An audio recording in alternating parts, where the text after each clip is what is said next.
ഒരിക്കൽ ശ്രീബുദ്ധൻ ഒരു ഗ്രാമത്തിലെത്തി. ഗ്രാമവാസികൾ അദ്ദേഹത്തിൻ്റെ അരികിൽ ഓടിക്കൂടി. അവരിൽ ഒരാൾ പറഞ്ഞു, ഞങ്ങളെല്ലാവരും ഇവിടെ കഠിനാധ്വാനം ചെയ്താണ് ജീവിക്കുന്നത്. എന്നാൽ ഇവിടെ ഒന്നും ചെയ്യാതെ അലസനായി മറ്റുള്ളവരെ ഉപദ്രവിക്കുന്ന ദരിദ്രനായ ഒരു മനുഷ്യനുണ്ട്. അയാളുടെ ദാരിദ്ര്യത്തിന് അയാൾ ദൈവത്തെയും കുറ്റപ്പെടുത്തുന്നു. ബുദ്ധൻ പറഞ്ഞു, അയാളെ എൻ്റെ അരികിൽ കൊണ്ടുവരുമോ? ബുദ്ധൻ്റെ അരികിൽ വരുവാൻ ആദ്യം അയാൾ സന്നദ്ധനായില്ലെങ്കിലും പിന്നീട് സമ്മതിച്ചു. അയാൾ ബുദ്ധനോട് ചോദിച്ചു, എന്തിനാണ് എന്നെ വിളിപ്പിച്ചത്? ബുദ്ധൻ അയാളോട് ചോദിച്ചു, എന്തിനാണ് നിങ്ങൾ ദൈവത്തെ കുറ്റപ്പെടുത്തുന്നത്? അയാൾ പറഞ്ഞു, എന്തുകൊണ്ട് കുറ്റപ്പെടുത്തിക്കൂടാ? ഉപയോഗശൂന്യമായ ഈ ശരീരമല്ലാതെ ദൈവം എനിക്ക് എന്താണ് തന്നത്? എന്തുകൊണ്ട് ദൈവം എനിക്ക് പണം കൂടെ തരുന്നില്ല?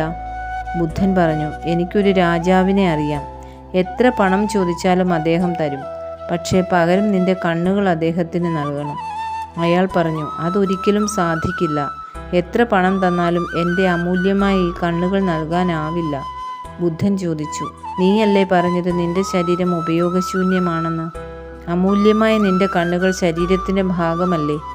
അമൂല്യമായ ഈ ശരീരം തന്ന ദൈവത്തോട് നന്ദിയുള്ളവനായി ഈ ശരീരം കൊണ്ട് അധ്വാനിക്കാൻ ശ്രമിക്കൂ.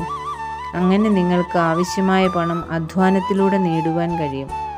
അധ്വാനിക്കാതെ പണം ഉണ്ടാകണം എന്നാണ് പലരുടെയും ആഗ്രഹം.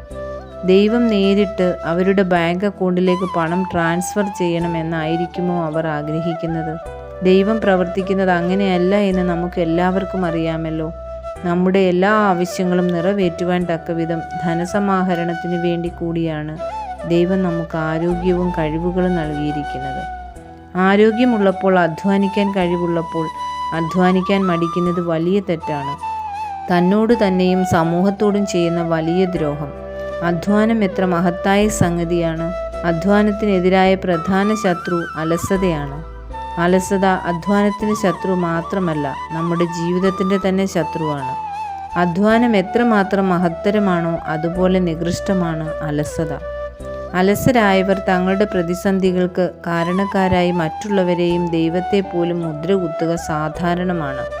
സ്വന്തം കുറ്റമേൽക്കുവാൻ മനസ്സില്ലാത്തവർ അത് മറ്റുള്ളവരുടെ മേൽ ആരോപിക്കുകയാണ് ചെയ്യുക. ദൈവഹിതപ്രകാരം അധ്വാനിക്കാൻ എല്ലാവർക്കും സാധ്യമായി തീരട്ടെ.